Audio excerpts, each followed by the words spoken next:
Hi, hello. Hello to Byron Lane and to Tom Lenk.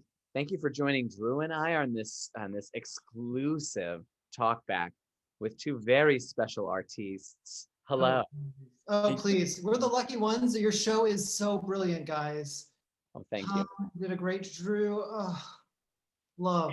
We had such a delightful experience because we watched it via Zoom together with our friend. Oh, cool. We paid a lot of money. We paid a lot of money for that. We bought orchestra seats, Yeah. and so we made a little evening out of it with our, so we could feel like we were having a theatrical experience. And I was screaming and yelling, and it was fun. It was really special and really wonderful. And thank you for doing it. My God. Well, How does it feel to have it out in the world? I'm glad that you guys kind of sat down with Jane Entwistle as well. That's who they were watching it with. Oh, great.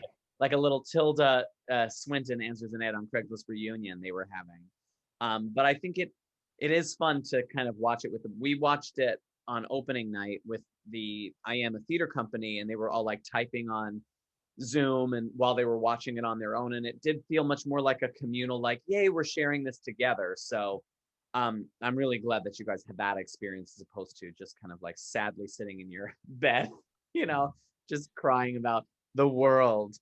I love that that's what, how do you know that that's my life? Sitting in my bed crying. Just you, Byron. The rest of us are out living our lives. My tits are out. Yes. It's like having the best year. Yeah. Guys, how does it feel to have it out there? Good question. Way to start. Way to stump us. 1, 2. Wait, 3. was that too much? No. No, it's just great to think about it. I mean, it just released. It's really, I'm so happy that people can actually see it now and we can talk about it, because I feel like I've been the only one that, other than Tom, that's known what it is. And so I have to be, and I've been talking about it a lot in the last few months. We've been working on it, and I'm sort of like trying not to say too much. And now, so I'm really glad it's done. I'm really glad the edit is over and we can just like go here, boom. Because that part of it is so rough. Like the fun part is the creating part with Tom and sort of figuring it all out and kind of going, oh, what about this? And let's move this there and cut this and expand this. And that part of it is a blast. But I'm just glad people can watch it now. I will say, like, obviously you were making theater in a bubble, and I thought, like, oh God, like, because watching Zoom, I've done a number of Zoom shows, but I don't necessarily want to watch one. And so I was like, oh, I hope it's not like that. And it really wasn't. I was surprised that I was able to enjoy it like theater, especially because I was able to respond and be loud in a theater. And I obviously watching it on Zoom with friends, we could share that experience. So it was, I don't know, it was, for people who they're watching this and miss theater, I hope you had the same experience of feeling like you're getting a little taste of theater. Yeah, we really wanted to not shy away from the fact that we were doing it in a theater. We wanted to show the empty seats. We wanted to show the lights. We wanted to make people feel like they were sitting and watching a play as opposed to something in our, like what we're doing now, or, just or trying to hide behind it. And, because then we could have just done it on a green screen, or we could have done it at Tom's apartment or whatever. But instead we wanted to add that theater aspect to it as well. Yeah, because we all missed it. That was one of the fun things that we talked about very early on, and Drew was so certain that that's what he wanted, and I appreciated your decisiveness with that. You were just like, this is going to look like theater. I want to see the seats and the shots. I want to see the lights. I want to see everything so we feel like we're actually there. Part of the conversation was, do I talk to the camera, like right down the barrel, or do I talk to the seats? And he was like, talk to the seats. Imagine that we were all there. And I think that all really helps create the experience for the viewer to make it feel like they are in the theater with us. And I am kind of like giving them a story in that kind of space, as opposed to it feeling very filmic. As weird as it may have felt while you were doing it, to not be connecting with a live audience, it did really feel like you were connecting with us. Yeah. How did it feel for you up there? I think it was a big challenge after the first run when we shot it. And it was very, very challenging to have literal no response, because in rehearsals we'd have like maybe 3 to 5 people in the audience as we were rehearsing, and they were very vocal, and Drew was always very vocal and laughing and giving me what I needed to be like, okay, that's where this is, this is working like this, etc. But that after that first go at it in a theater that's completely empty with people working who are watching you but also kind of like focused on other things, it was And also instructed not to laugh. I mean, it was like because I didn't want it to sound like 3 or 4 people are laughing in the audience. I'm like, that'll be so much sadder, and it'll feel like we're in some weird sort of like ha ha ha, and it'll be like, oh no. And also, I really wanted it to. I love the idea that he's doing a show about making friends to an empty room and talking and like begging people to love him in front of no one. I thought that was kind of a happy accident. But yeah, that you couldn't laugh. I mean, I'm in the corner like trying not to laugh. And about like 20 minutes into that first run that we were doing, Tom had a mic issue and his mic fell. And so we had to kind of stop. And he came up to me and he was like, this is terrible. I'm awful. Why am I doing this? And it was like, you're killing it. You're doing great. But just that feeling of like telling your life story and doing, a comedy and just being like getting nothing back for a long stretch of time and going, okay, now here's the next thing. It was a real like tough hill that he had to climb in that moment yeah. that you really don't feel until we're recording it. Yeah, that I got so angry at that mic because we put it on the back of my pants and like it was gonna be fine, and then I'm moving too much and like I'm like running around the stage, and then this mic kept falling out, and I think I like literally ripped off my shirt, and I was just like, I can't, and I like took off my pants and I had to like put it down my pants. It was like I was getting so frustrated, but I was really frustrated at the fact that I felt like I was doing a shit job. And I was just like, nah! And that's really what the frustration was coming from. And thank God Drew was like, no, keep going. Because also Drew told me while we were filming, and he's like, do not stop no matter what happens. And I had to because like, the mic was in the shot. But he was like, don't stop. If you make a mistake, pause, go back, keep going. He's like, that's where the gold is going to be. Don't edit yourself. And which is very hard for me to do, is, because I'm control freak. So I really appreciated him saying that also from jump. I think Drew, even like the first few times I was up on my feet, I think you were telling me like, never stop. Whatever you do, don't stop. So that was very helpful. And then what about for the two of you working together, kind of changing hats? Because in this show you're directing this one, and in this show you're starring in this one, and like, was that because you already had this bond? Was that a little easier, or was it weird?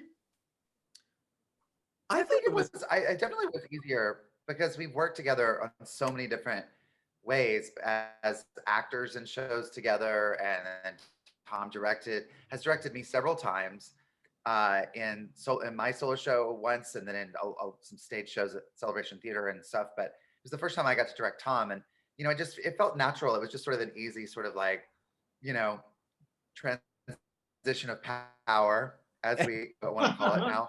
Yeah. But yeah, it was really fun. I mean, I'm so glad. I mean, it's like, that we had that shorthand, and it was that part was so easy in this process for me, at least. Yeah, that was I was very.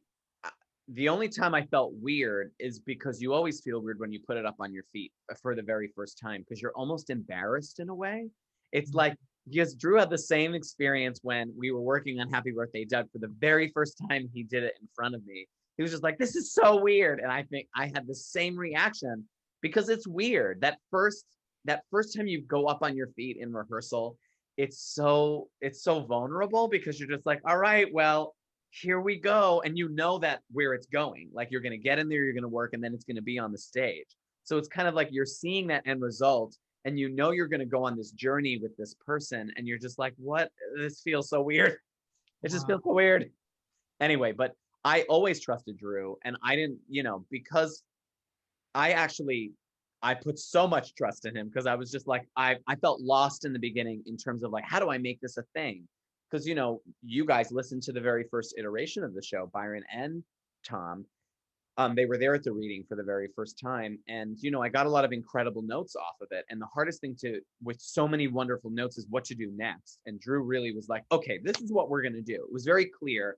I just loved how clear and like the clarity that he brought into the room was just like, I know what this is. I know what this looks like. And I'm like, oh, okay. And then we kind of like went for it, you know? You need that. Byron, I think it was your idea for him to play a roach, right? Yes. I was so nervous. I was like, am I crazy? What, you know, but Great idea. it was masterful. Your roach is the best damn roach I've ever seen. I love it. Thank you. What I loved about the show was sort of back and forth between real and imagined characters and who's real, who's not. I had some specific questions about ones that I assume were real. Great. Oh, wait, I just wrote down, as I said before, I saw Rent. I was screaming. Special boys, anything is possible if you keep it to yourself. I just loved the just colorful words you had in there. Anyway, Tony, the gentleman, I mean, you could, if you don't want to say if he's real or not, you don't have to. The gentleman that you dated who was an adult while you were a teenager, how long did you date him for? And did you start dating him back at home and then also when you were in Los Angeles? Yeah, that's a confusing timeline.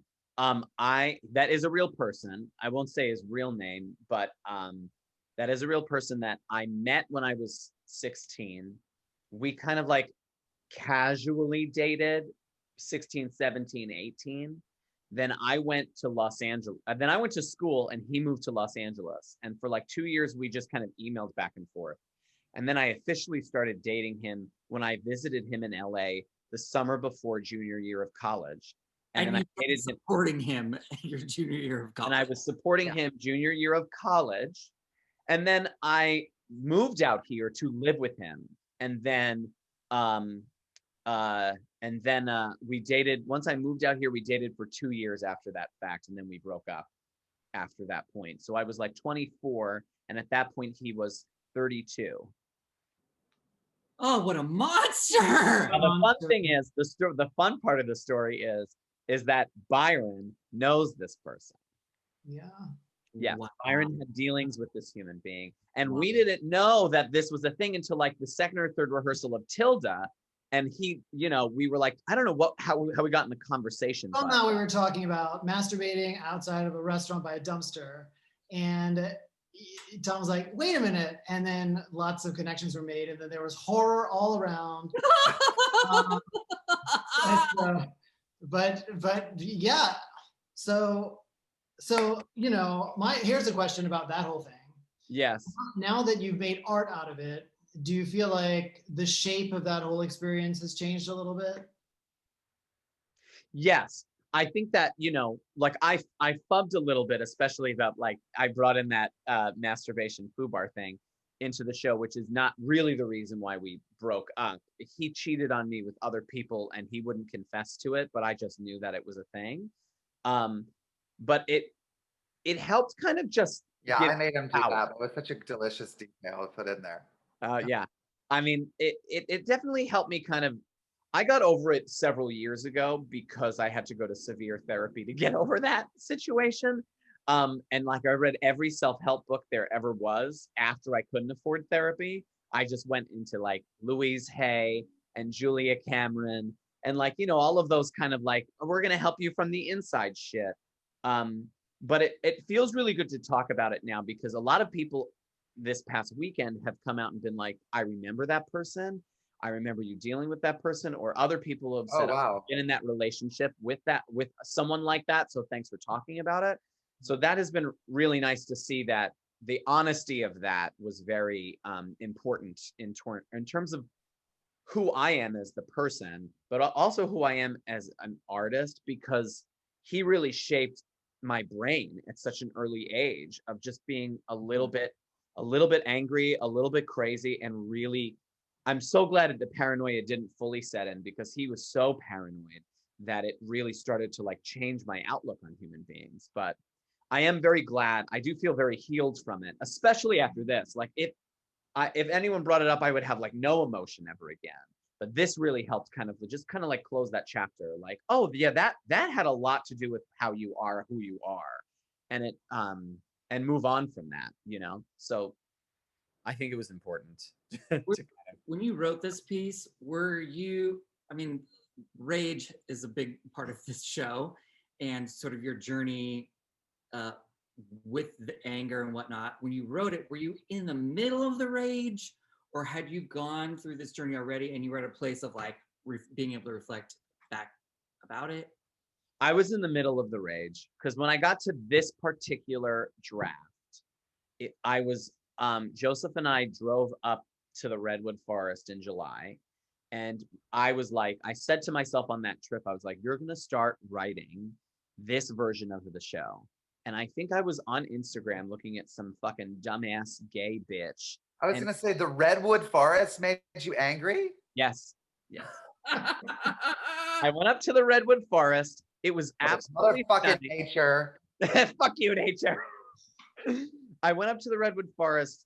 I was in this like beautiful Airbnb, and it was so wonderful and like lovely. And I was literally pounding on my keyboard like this. I was just so fucking pissed. And then it kind of just stemmed from that place. So, and I think I'm always going to have that rage. It's just, I think I'm better at it now. Part of also this show is the work I was doing with my therapist, that to kind of like understand underneath the anger, like what's really brewing, because anger is just the first response. So like what's underneath all of that? And that's really over the past year what I've been really examining. Ever since we got back from doing Tilda at Edinburgh in 2019, ever since that point, I've gone kind of like really into my brains and kind of like digging very deep, because coming back from that experience with 30-minute musicals and with Tilda was just kind of like there was a lot of emotions that came up. And so I had to kind of process all of that, and it forced me to kind of like look in. And that's kind of how this all came to be, because it was just me figuring all of this out. And now that it's kind of out, I do feel like I'm feeling a little calmer. That's awesome. Healing process. Good. 'Cause Yeah. you had asked in the show, who am I? And I wondered, now that the show is done, is that clearer for you? I think so. I think so, because I didn't know I had the ability to write. I always thought that writing was this ethereal process that the three of you are experts at. Oh God, no. And I look to the three of you all the time, and the beauty that all of you write is like astounding to me. And so I didn't know how to do it. And really, like, you, all three of you have taught me how to do it, actually. All of you have. And I think who I am now is someone who knows how to write. I think that's like the easiest answer. It's like, Yay. oh, okay, I know that is a skill that I have inside of me. I think that's who I am now. And I also think who I am now is just who I am at this present moment, which is just very like, okay, all right. That's the best way But that I also, I mean, it's also, I mean, I think it's like I was saying in another thing, this is like, it's a coming out story about your anger, you know? And I think that's something that people that even who know you don't know that about you. A lot of people don't know. They know you as the party Tom, you know, a version of that. That's really not at all what you're like socially. I promise everyone watching this, like he's not like that really, but that's what's going on inside. And that's sort of the energy. You lead with a very positive, joyous, happy, inclusive energy, which is lovely. But I feel like now, you know, I mean, it's hard to be objective because I feel like watching this, I would feel like, oh, I do know you so much better now. I mean, I would, you know, yeah. yeah. And I think I love that. I through love that. this, there were a lot of moments where we were working on this. And we would go, that is how I am. I'm like, yeah, you know, it's like things, and I'm like, I'm just saying what you're showing me, you know, like it's, you know, this is part of the really fun part of the job of figuring that out.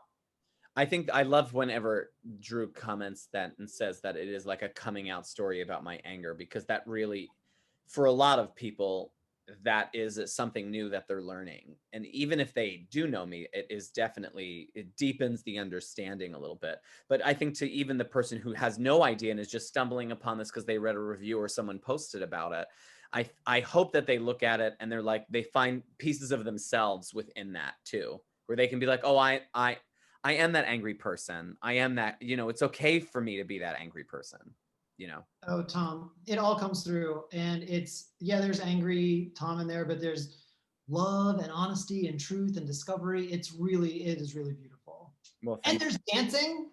And Is there a there's backstory to the dancing? right?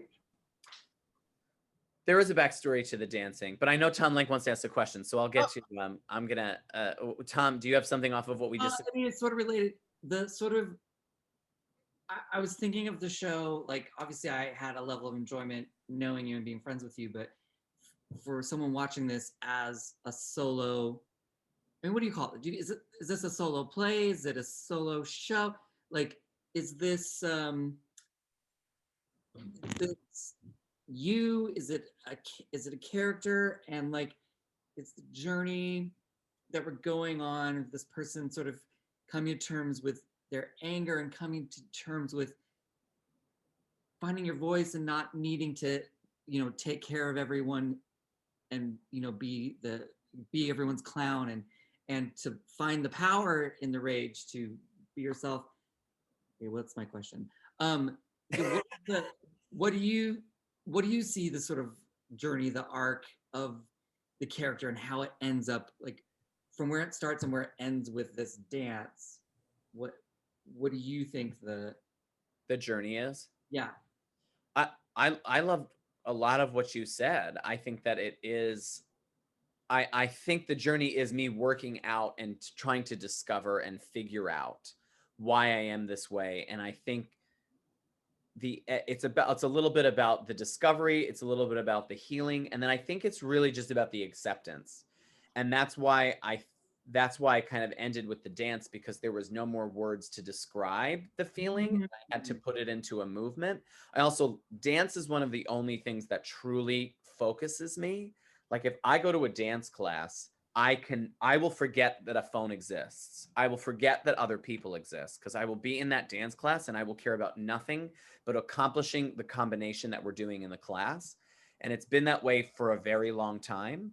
And which is one of the reasons why I love going to the Sweat Spot, because you go into that studio space and you take that class and nothing else matters. No one is looking at their phone. Movement. It's just about movement, and it's about just release, and it's about giving energy to the other people in the room. That's the wonderful thing about a dance class too, is that it's about service to each other.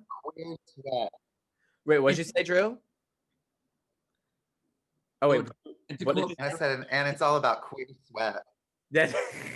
Yeah, exactly. Yes. And I love quoting Byron on this one.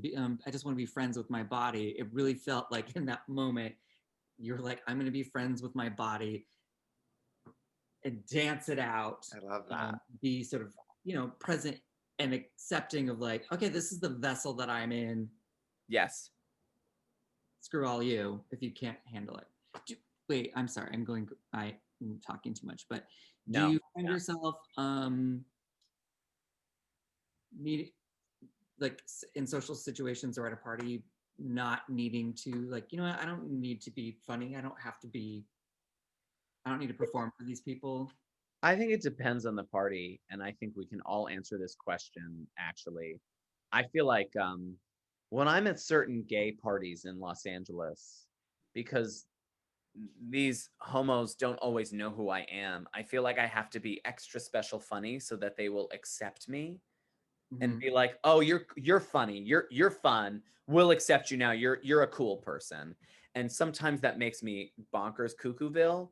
And I like going to parties where I don't have to worry about that, where I can just show up and there's like a person or two I can talk to, and I'm just like, yay, this is fun. And like the conversation comes naturally, and then people come over and we're just like talking about, things we like and we don't like, and like, did you see this or that? Like, that's kind of really fun. I think that but I imagine all of us have to do that kind of crazy shit. You know what I'm saying?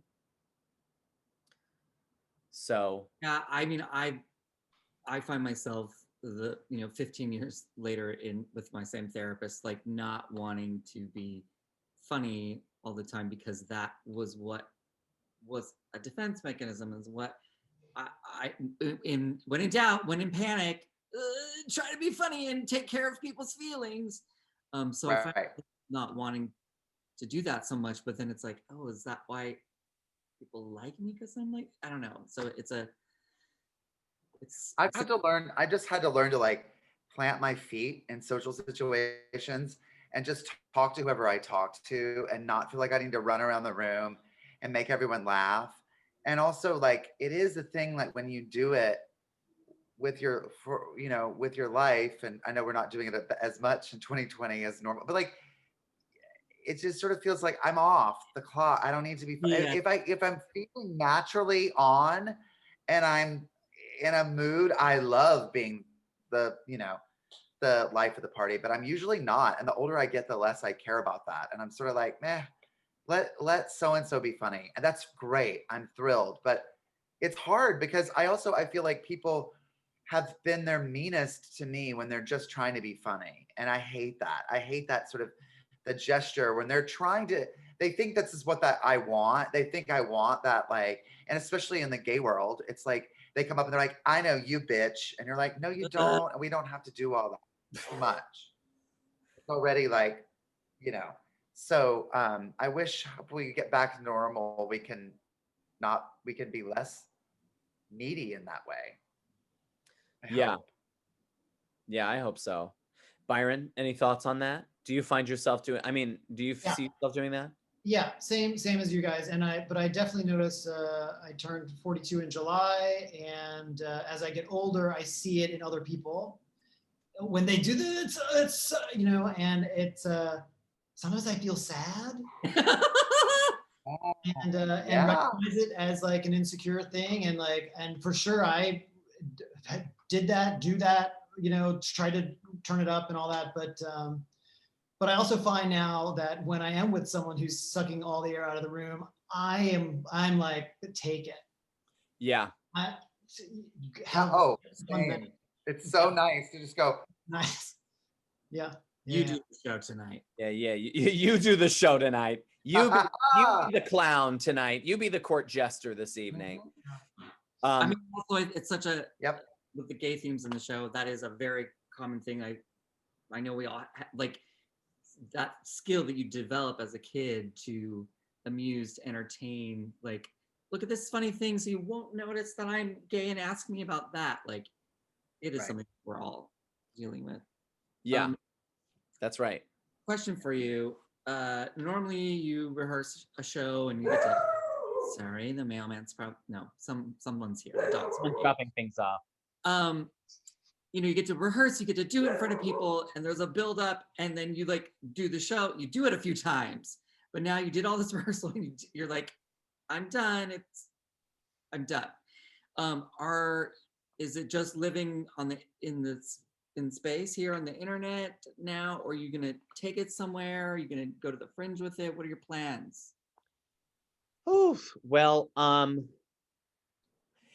opening night, I don't know about for you, Drew, but it felt very strange because it was just like, okay, it's online now. It's over. I did it. It's very weird. I do think I need to do it.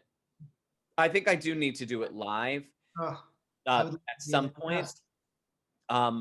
I would love to do that. I mean, I would love to take it to the Fringe Festival too. I think that would be very fun. I think that the audiences would really enjoy it there as much as they would enjoy Happy Birthday Doug too. Like, I think that all of these pieces deserve to be there.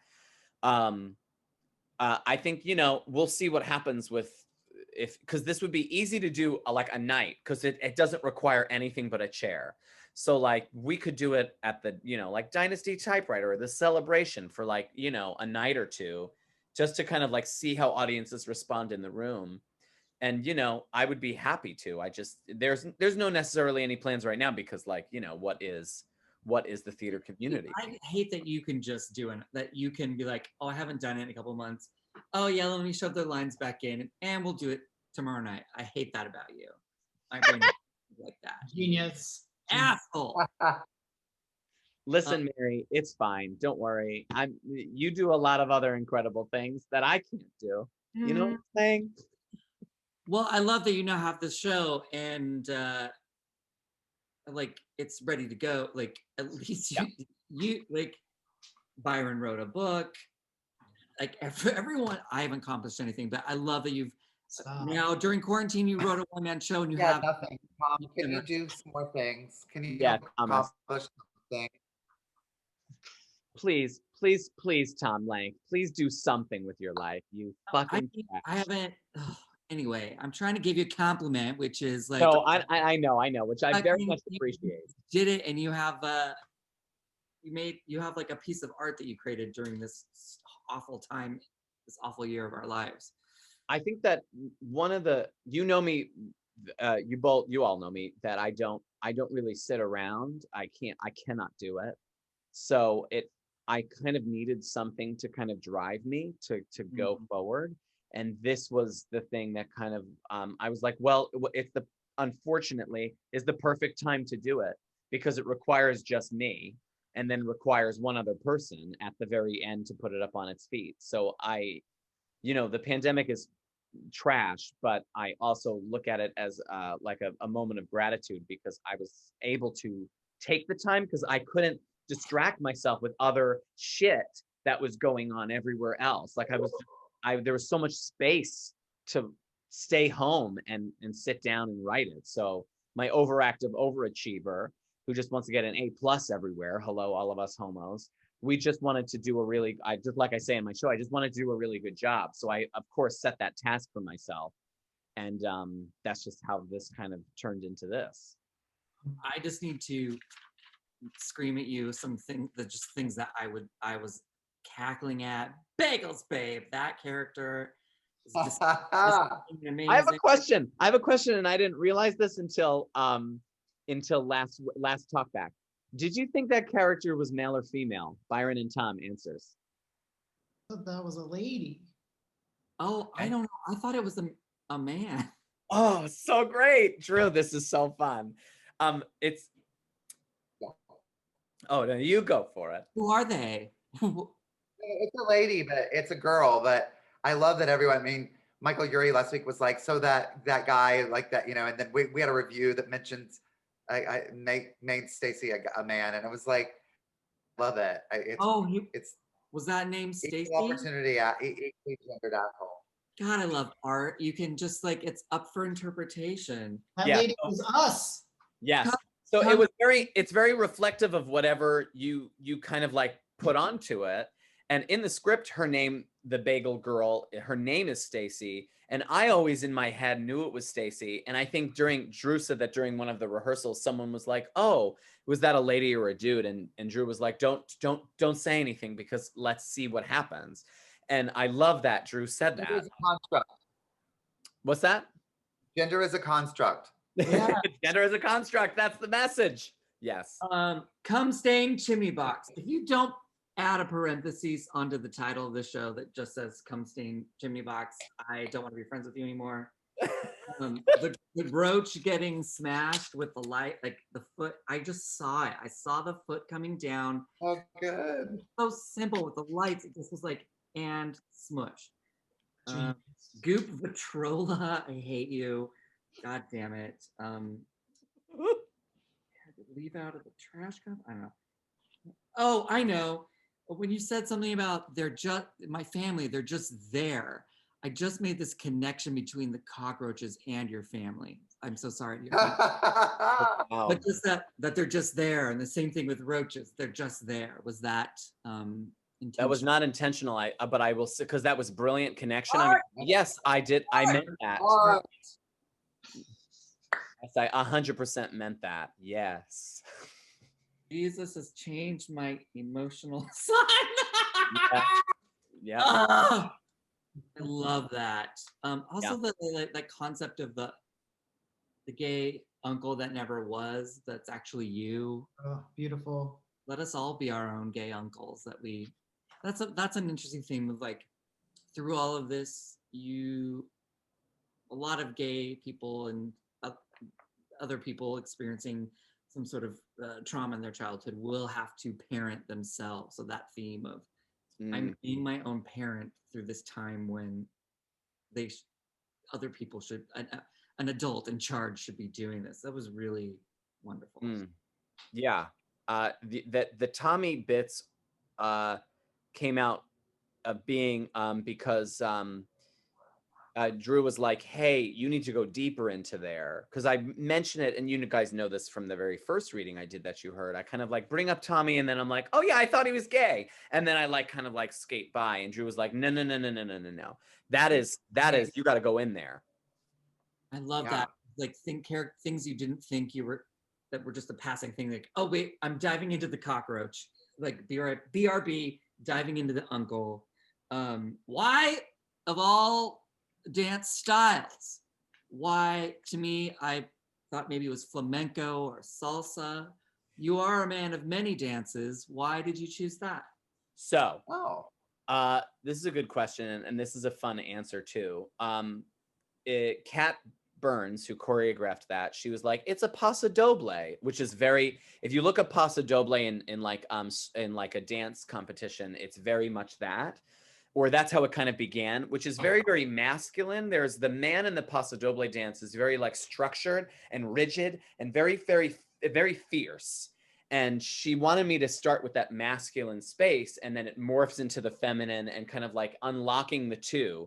And that's why it exists in that world. Now, the double that when I said to the person who composed that song, his name is John Sadoff, and he's a wonderful human being, and he did a great fucking job because he wrote that just for the show, that song. Loved it. When we were talking about music influences, I was like, I really like Indigo Girls, Brandy Carlisle, Billie Eilish. And I was like, what is that? I don't know. And he was like, okay. And that's what he created. Now, the other layer of this is when I was a very young kid, I would put quarters on the bottom of my shoes as tap shoes. And I'd go onto our fireplace, which was made of bricks. And my dad had this instrumental cassette tape. And the song was a paso doble. And I would put it on and for hours would just dance to this paso doble music and just kind of like stomp around like a fucking bullfighter. And no one knew that until I told everyone after it was all written and we did the dance. So like blow your brains, kind of like different layers of why the paso doble exists. Yeah. Layers. Look at Layers. just like this onion. So many. You're stupid. Wait, what does paso doble mean? Something double. It probably a paso means, I think, I don't know actually. Oh God, I look so dumb. The doble, the male and the female energy coming together.